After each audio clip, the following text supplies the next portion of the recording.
কয়েকদিনের ব্যবধানে আবারও দেখা দিয়েছে গ্যাসের তীব্র সংকট। এতে ফিলিং স্টেশনে দীর্ঘ হচ্ছে গাড়ির সারি। সকাল থেকে ঢাকার বেশিরভাগ ফিলিং স্টেশনে গ্যাস সরবরাহ বন্ধ রয়েছে। 3 থেকে 4 ঘন্টা অপেক্ষা করেও চাহিদা মতো গ্যাস পাচ্ছেন না অনেকে। বাধ্য হয়ে কেউ কেউ গাড়িতে তেল নিচ্ছেন।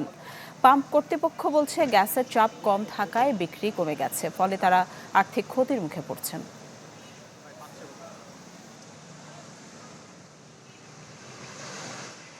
4 ঘন্টা ধরে অপেক্ষা করতেছি। তেলের সমস্যা, তেল দিয়ে পোষায় না, এই জন্য গ্যাসে এসে দিয়ে আরেক সমস্যা। গ্যাসে তো অনেক মানে এক ঘন্টা 1.5 ঘন্টা আমাদের গাড়ি আছে, গ্যাসে তো অনেক সময় লাগে।